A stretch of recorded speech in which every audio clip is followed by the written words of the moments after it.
Hello, ako na naman to, ang inyong Inday Bagat, natabatchoy, pero masarap.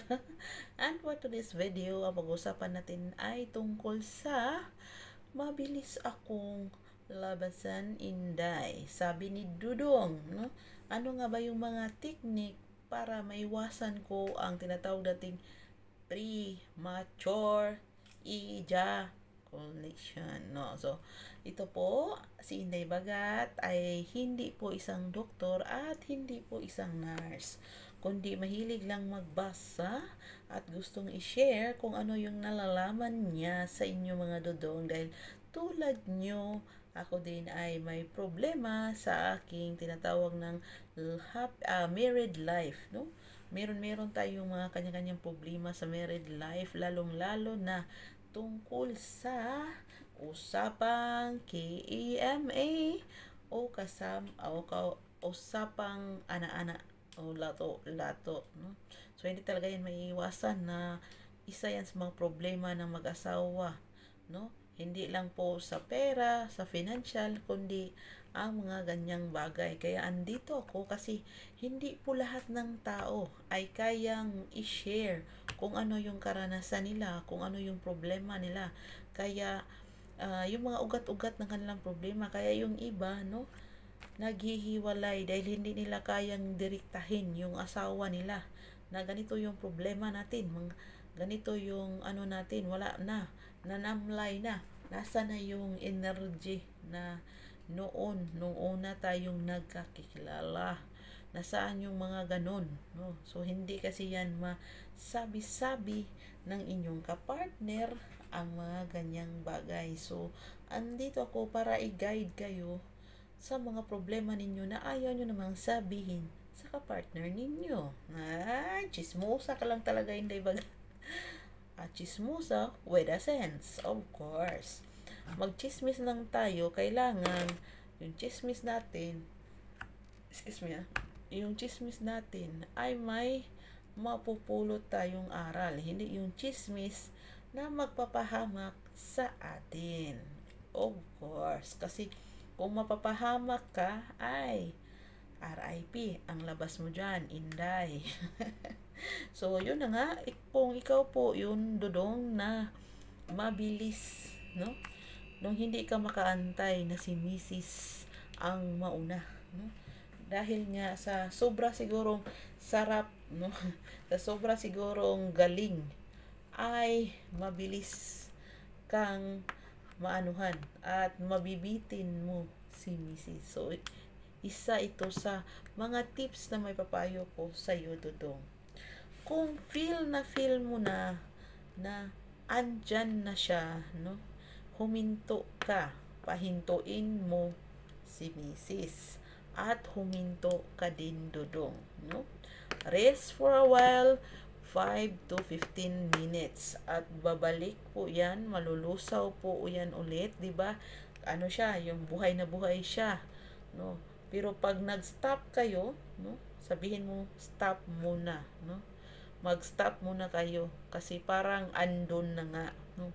At para maiwasan mo, kasi pag kayo kasi mabilis lang kasi kayo, so lalo na i-joom kayo, ang bilis ninyo, so kawawa yung babae kasi yung babae ay maanuhan, mabitin, no? So magagalit yung babae sa inyo niyan dahil ang lalaki po, it takes how many hours bago po balikan ulit, while ang babae in every 30 minutes pwede siya, no? Pag lumabas pwede na in 30 minutes babalik na naman, no? Kasi nga yung babae is maraming 40,000 nerve endings kaysa lalaki.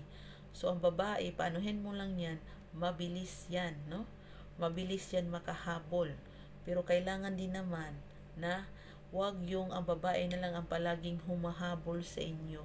Kailangan po talaga yung sabay kayo, no? Maganda po talaga yung sabay. So para makasabay ka, kasi may mga babae kasi matagal yan sila, kailangan mo siyang anuhin, no? Kaya yung iba pinipiki nila yung mga atungal, pinipiki nila para kayo maanuhan, no? Pero hindi nyo alam na hindi pa pala yung atungal na yun, kundi ano lang yun, parang primary atungal. Hindi pala talaga naabot ng isang babae ang gusto niyang abutin. So, para hindi ka mapahiya sa kanila at para mabigyan ka, no? Para maibigay sa iyo yung gusto mo, ang babae ay nagpipeke, no? So, para makahabol ka, para maabot talaga ng isang babae ang gusto mo, yun nga sinasabi ko, pahintuin mo muna at huminto ka, rest for a while, at squeeze mo ng konti yung saging na yun. Pisilin mo ng konti, no? Para bang saktan mo na siyang tukon ba? Tukon. Saktan mo ng konti ang saging, no? Para naman maka-feel siya ng pain. Pag naka-feel kasi ng pain ang saging, no, kahit maanuhan lang ng ngipin, kaya bitaw siguro iniwanan ako kaya hindi ako marunong magjoom kay maanuhan sa aking ngipin, ang laki-laki kasi ng aking ngipin, oy Ginoo. Kaya nasasaktan sila sa aking ngipin pag sila pa. Ka-filler. Lagi ng boses ko. Ang lalaki kasi ng ngipin ko, hindi ako marunong magdala na hindi masasaktan ang saging. Lalo na pag ako ay, ano ba yun, yung parang nanggigigil, no? So, kaya siguro, hindi ako makapasa-pasa sa kanila, kaya siguro naghanap sila ng iba, no?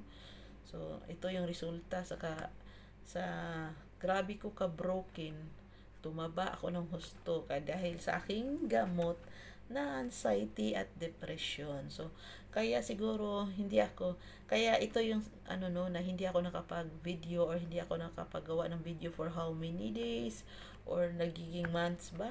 I think na wala akong gana mag-video kasi parang na-realize ko na lahat ng tinuturo ko napunta sa akin, na experience ko, lahat ng sinasabi ko sa inyo, na experience ko sa buhay ko, yung mga ganyan. So, yun na nga, balik tayo sa ating topic. Naging madaldal na ako. So, yun na nga yung dudong. Para mahabol mo ay huminto ka at squeeze mo, no? After 5 to 10 minutes, balik ka ulit, no? Yan lang po yung technique dyan. Hindi yung maraming technique na uminom ka ng ganito, uminom ka ng ganyan, magamot ka, magano ka, maganyan. Hindi po. Stop and squeeze. Yan lang po ang sikreto para titibay ang inyong pagmamahalan, para titibay ang inyong pagbakbakan, at titibay ang inyong paglato-lato, dodong, at hindi kayo magaya sa akin na pinagpalit. So, bye for now.